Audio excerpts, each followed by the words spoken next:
Une enquête est donc ouverte à Rosny-sous-Bois, en Seine-Saint-Denis, après la mort d'un motard percuté par un chauffeur qui refusait d'obtempérer. Et on pense évidemment à chaque fois à ce qui s'est passé dans l'affaire Naël, où vous avez effectivement un conducteur qui a été arrêté, hélas, tué, mais que dans la défense qui était organisée par ce policier, il y avait la possibilité que la voiture continue sa route et pourquoi pas créer un accident. C'est ce qui s'est passé ici. On peut peut-être voir le sujet de Marine Sabourin sur ce nouveau refus d'obtempérer qui est une plaie dans la société française. C'est ce scooter qui aurait été percuté par le chauffard en fuite. Il est aux alentours de 22h30 hier lorsque la police veut procéder au contrôle d'un automobiliste. Celui-ci refuse de s'y soumettre et échappe aux forces de l'ordre. Les agents découvrent alors quelques centaines de mètres plus loin un homme en 2 roues gisant au sol. Et les collègues ont voulu procéder au contrôle d'un SUV allemand sur la commune de Montreuil. Donc le véhicule a refusé le contrôle dans un premier temps et par la suite a refusé d'obtempérer. Donc les collègues ont rapidement perdu le véhicule de vue qui les a distancés et qui a, dans sa fuite, quelques kilomètres plus loin sur la commune de Rosny-sous-Bois, percuté un scooter. La victime est un homme, livreur de repas à domicile, âgé d'une 40aine d'années. La voiture du chauffard en fuite a été retrouvée incendiée à proximité des faits. L'automobiliste est toujours activement recherché. Ce qui m'étonne toujours dans la multiplication de ces cas-là, et on en parle et on en parlera encore, c'est tous les jours et rien ne change. Et je me dis pourquoi un ministre de l'Intérieur ne vient pas un jour à la télévision dire « Maintenant, refus d'obtempérer, on va faire passer une loi, c'est 5 ans en prison, peine plancher. » Voilà. Ça vous va? Et là, il n'y en a plus demain peut-être. Voilà. C'est simple en fait. Oui, mais là, il y a un mort. Et donc, rien ne change. La peine de prison est déjà prévue, vous le savez. Oui, mais ce n'est pas ce que je viens de dire. C'est pas ce que je viens de dire. Je viens de dire, Madame, Messieurs, tout le monde est au courant désormais, on prend personne en traître. Un refus d'obtempérer, à partir d'aujourd'hui, c'est une peine plancher, 5 ans en prison. Avec conséquence ou pas? Et là, il n'y en a plus. Ouais, sauf que ce ne sera pas constitutionnel. Ah bon, d'accord. Ah ouais. Alors il y a peine automatique, elle n'est pas constitutionnelle. Et les morts, c'est constitutionnel? Non, bien sûr que non, Pascal. Non, mais Pascal, je pense que vous surestimez aussi l'impact de la loi sur les mentalités. Là, c'est le résultat de décennies de perte d'autorité. Pour moi, le refus d'obtempérer, c'est l'illustration même du rapport à l'autorité dans notre pays et du rapport à la police. Mais il faut faire quoi alors, mais non, mais je dis juste que ça ne se réglera pas en une loi. C'est vraiment un problème global de société d'une partie de la population qui ne reconnaît pas l'autorité.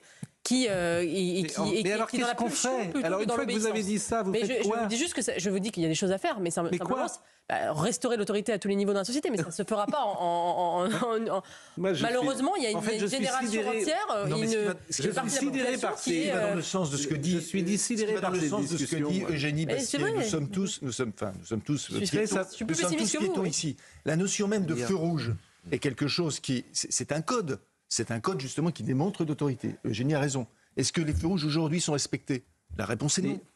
Moi, je ne partage pas votre avis. Les choses, elles peuvent être en 24 heures, tout change. Je ne partage pas du tout. Pas les mentalités en 24 heures, malheureusement. Écoutez, si tu fais peur aux gens, ça peut très vite changer dans plein de domaines.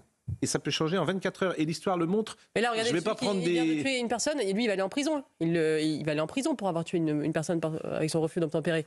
Il va y aller. Est-ce que ça l'a dissuadé l'idée qu'il allait tuer une personne de le faire? Non. C'est pas parce que vous allez mettre 5 ans. Si dans cette voiture, vous avez des truands chevronnés avec de la drogue, des machins qui veulent absolument pas s'arrêter, ils vont pas se dire « Ah, je risque 5 ans, je vais m'arrêter ».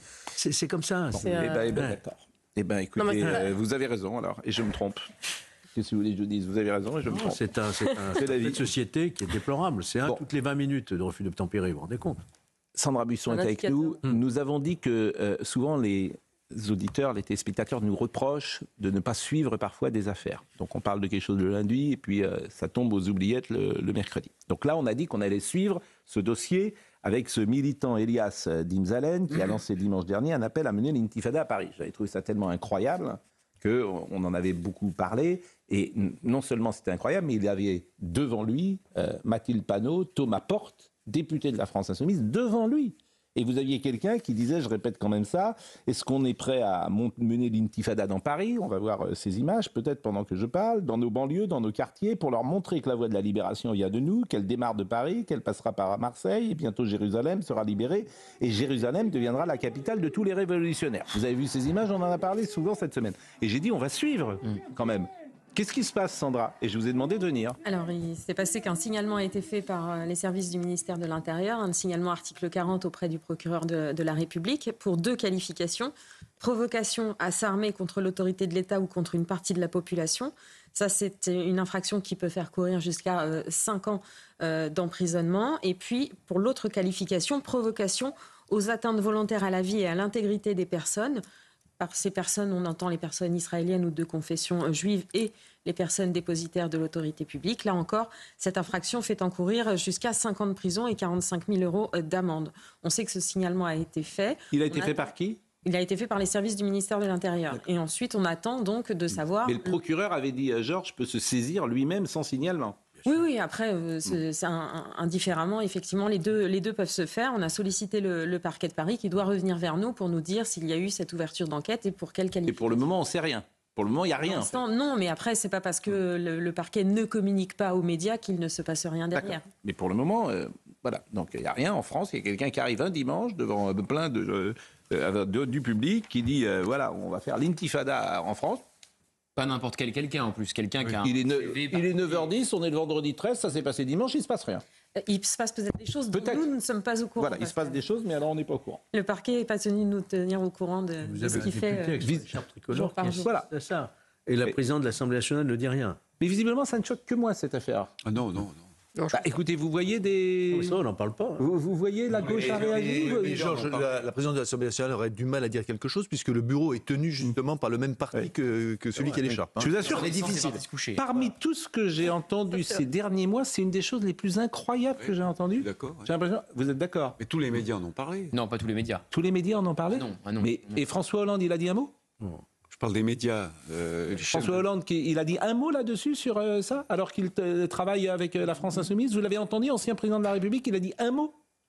Non, ça choque que moi. Mais c'est pas grave. Je trouve ça extravagant. Bon. Non, mais c'est parce que François Hollande n'est pas assez invité, c'est pour ça, dans les médias. Alors, je cite François Hollande à dessein, quand même, c'est pas n'importe qui, c'est une figure morale. Il est face à des journalistes, les journalistes Je pense- sur ce sujet. Je pense que ministre de François Hollande. Oui. Je pense que ne rappelez pas. Là, vous le mettez. Là, c'est vrai que c'est pas gentil.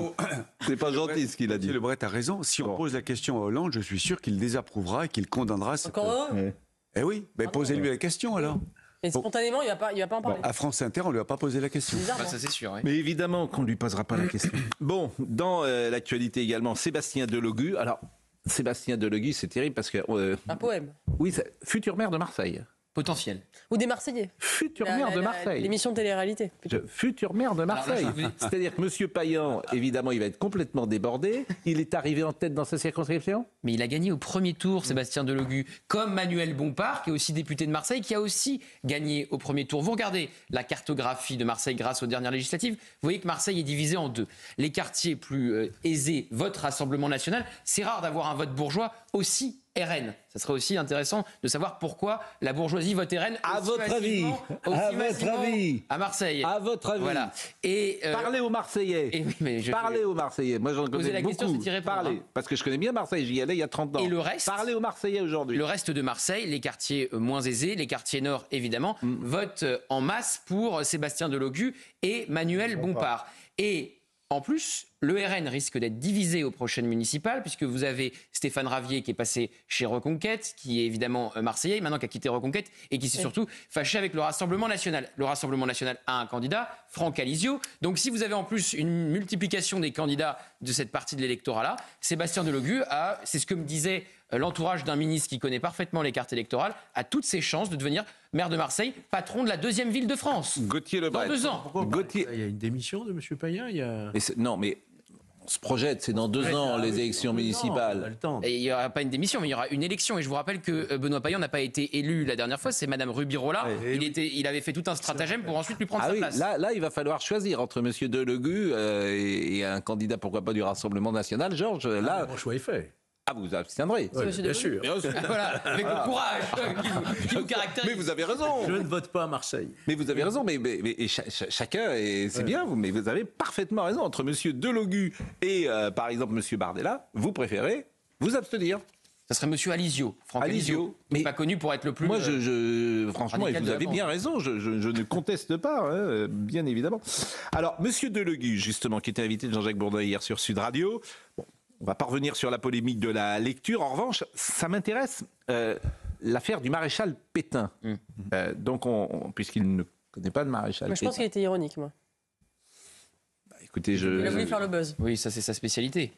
Quand on l'écoute, je n'ai pas ce sentiment. Non, mais il insulte tout le monde. Il insulte Cyril Hanouna, il insulte Yael Braun-Pivet. Tout ça, c'est pour faire du buzz, pour qu'on parle de lui. Il est passé de l'ombre à la lumière grâce à un drapeau palestinien. C'est-à-dire qu'il n'était pas connu médiatiquement, avec un drapeau palestinien et son amitié avec Rima Hassan, de l'ombre à la lumière en quelques secondes. Et nous, évidemment, on participe à cela. Mais vous avez parfaitement raison, et surtout, ça marche. Ça marche, ça marche auprès d'un certain... D'ailleurs, ça devrait réveiller les consciences, parfois.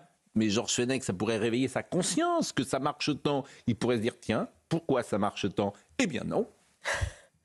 Ça ne réveille pas la conscience de Georges, que j'aime. Oui. On parlera des LR tout à l'heure. Ah bah oui. Bon, mais écoutons Monsieur Delogu sur comment dire sur le rassemblement, non pas sur le Rassemblement national, sur le maréchal Pétain. Est-ce que vous avez vu votre collègue Antoine Léaumont qui compare Emmanuel Macron à Philippe Pétain ? Vous avez vu ça ? Non, j'ai pas vu, non. Vous n'avez pas vu ? Bah, c'est dommage. Mais je connais pas tellement l'histoire que cela. J'apprends aussi. Je sais pas qui est Pétain. Quoi. J'ai entendu parler de lui, mais je sais qu'apparemment c'est un raciste, quoi. Bon, alors est-ce qu'il est ironique ou pas ? Chacun. Moi, j'ai pas ce sentiment. En revanche, Sandra Buisson veut donner une information sur. Je ne pense pas qu'il soit ironique. Pardonnez-moi, Sandra Buisson veut juste donner une information sur le premier thème qu'on a développé. Pour l'affaire de cet appel à l'intifada, effectivement, donc on vous a parlé de la réaction de la justice, donc qui est en cours suite à ce signalement, et puis de l'autre côté, ce qu'on nous indique du côté de la préfecture de police de Paris, c'est que les organisateurs ont été avertis qu'il y aura une interdiction des prochaines manifestations. Et par exemple, ce week-end, il n'y en aura pas. Ah, ça c'est bien. Bon, vraiment là. Parce que les interdictions sont toujours en plus respectées à la lettre. Ça c'est vraiment un état fort. Non, mais c'est bien. Oui. Vous êtes ironique, là, non ? Oui, là, je suis un peu ironique. Est-ce que... Je ne pense pas qu'il soit ironique, c'est-à-dire qu'il n'a pas envie de... Vous parlez de M. Delogu. Oui, de Delogu. Joseph Massescaron. Voilà, ou l'élève du Cobu, comme on voudra, mais il n'a pas envie de rentrer sur ce terrain, tout simplement. C'est-à-dire qu'il n'est pas ironique, c'est-à-dire qu'il ne se sent pas à l'aise sur ce terrain. Donc, il n'a pas envie d'y rentrer. Donc je pense qu'il n'y a aucune ironie. Mais le fait qu'il ne se sente pas à l'aise, moi, c'est quelque chose qui me trouble, parce que voilà quand même un parti LFI qui, de la lutte contre l'extrême droite, fait son fonds de commerce, qui accuse tout le monde évidemment, et parlant de l'extrême droite, renvoie immédiatement à la Deuxième Guerre mondiale et bien sûr à Philippe Pétain. Donc le fait qu'il ne souhaite pas rentrer sur ce terrain, ça a quand même plein de sens. Ça veut dire que ce sont des mots d'ordre qu'il répète comme des perroquets en permanence. Non, mais Eugénie Bastier. La vraie culture, c'est pas ne pas connaître Pétain. Je pense qu'il connaît Pétain. La vraie culture, c'est de comparer Macron à Pétain ou de comparer Ruffin à Doriot, comme j'ai pu l'entendre chez une partie des Insoumis qui disent. Roussel aussi à Doriot. Roussel aussi à Doriot, parce que c'est un type de gauche qui ose dire que l'immigration incontrôlée, c'est peut-être pas génial. Et avec une immense prudence. Non, c'est la réduction ad petenum, ad vicistum, de la moindre position un peu ferme sur l'immigration. C'est ça la vraie culture, c'est ça le vrai problème de fond. Après les provocations de M. Delogu, elles sont là juste pour faire le buzz. Alors ce matin, je suis arrivé à la rédaction et je me suis dit, tiens, on va aller interroger les gens sur Pétain. Parce que peut-être que les uns et les autres, ils sont comme M. Delogu et qu'ils ne connaissent pas le maréchal Pétain. Et ça m'intéresse beaucoup. Si vous allez dans la rue, que vous me demandez à la jeune génération, parlez-moi du maréchal Pétain. C'est qui pour vous le maréchal Pétain ? On n'enseigne que ça à l'école, Pascal. Eh bien, c'est la base c'est la base même de le programme d'histoire ne parle que de ça. Eh bien, ce que vous allez entendre n'a évidemment pas valeur de sondage. Ça a été fait très rapidement, entre 7h30 et 8h30 dans les rues de Paris. Donc, bien sûr que ça n'a pas valeur de sondage. Mais je vous propose d'écouter ce que les uns et les autres ont répondu à nos amis journalistes reporters d'images. J'ai déjà entendu parler du maréchal Pétain, mais je sais que c'est un personnage historique de la communauté de la France, mais je ne sais pas qui est le maréchal Pétain exactement. Je ne sais pas ce qu'il a fait, ce qu'il a pu faire. Vous pouvez m'en dire plus ? Le maréchal Pétain, si je me rappelle bien, initialement c'était pendant la guerre 14-18 où il a participé à la victoire, mais après Il a été rappelé après la défaite de 1940, pendant la Seconde Guerre mondiale contre les nazis. Il a été rappelé pour prendre la direction du pays où il y a toujours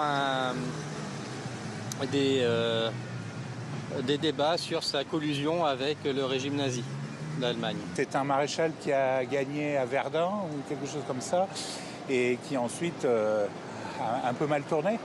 Pour moi, c'est le régime de Vichy. Ouais. C'était le sauveur de Verdun et puis après c'est devenu le traître de la France. Bonne réponse. Écoutez, c'est pas mal. Hein. Oui, je trouve que c'est pas mal. Je m'attendais à pire. C'est Paris et un arrondissement peut-être un peu privilégié. Moi, j'avais pas vu la séquence, je la découvre, mais les uns et les autres peuvent apporter l'éclairage qui convient sur ce... Moi, je pense que je ne suis pas pour un suffrage censitaire, mais quand même. C'était ça quand même. Georges, alors là on a la proportionnelle avec André Valigny et vous avez le censitaire. Je rappelle que le suffrage censitaire c'était dans l'Ancien Régime. Non, sous la Restauration. C'était sous la Restauration, il fallait payer pour voter. Ça vient d'où d'ailleurs? Il fallait être contribuable, il fallait payer un impôt. Voilà. Et le sens c'était l'impôt, c'est cela? Oui. Non mais c'est de l'ironie, Georges. Bon. Non, c'est pas de l'ironie, parce que quand vous représentez le pays, vous représentez les Français, que vous votez des lois, il faut au moins savoir les lire, les comprendre et connaître l'histoire. Ah oui, non mais là vous parlez de Delogu, oui. C'est le député, c'est pas l'électeur là dont vous parlez. Je parle du député. Ah oui. Je dis, moi, je suis effrayé de voir le niveau. Oui, je crois que vous parliez des Français dans la rue. Les censitaires, c'est pas pour le député, c'est pour les électeurs. Non, pardon, excusez-moi. Mais non, mais je vous en prie. En fait, comme il y avait un sujet qui était passé avec des gens dans la rue, que vous réagissiez derrière ça, on se disait que vous parliez des gens dans la rue. Un train de retard. Mais il n'y a pas de. Mais pourquoi pas d'ailleurs? Mais alors, c'est vrai. Mais vous faites un examen pour être député? Je sais pas. Pour être candidat? Je sais pas, mais je sais pas ce qu'en pense aussi l'ancien parlementaire, mais voir, vous savez, le travail législatif, c'est compliqué de voter des lois, ça se fait pas comme ça. Oui, mais c'est pas. Alors pour le coup, on pourrait vous répondre que c'est pas mal d'avoir des gens. C'est un niveau d'intelligence. Prenez quelqu'un comme Bérégovoy qui était à l'usine, un homme brillant, intelligent, cultivé et qui a été Premier ministre. Je ne parle pas de niveau d'instruction, mais au moins d'intelligence. J'avais un député qui vous dit, je ne sais pas qui c'est Pétain, je ne sais pas qui c'est De Gaulle, alors je ne sais pas qu'est-ce que c'est que la 5e République, et vous lui donnez le pouvoir législatif. Je veux dire, il y a un problème dans le choix des partis de recrutement des candidats qu'ils présentent. On a vu d'ailleurs toute la polémique avec le Rassemblement national et les candidats qui se sont présentés et qui a sans doute coûté des sièges d'ailleurs au Rassemblement national. Mais je crois qu'à un moment, il faut... polémique depuis l'accession de Macron à la présidence de la République.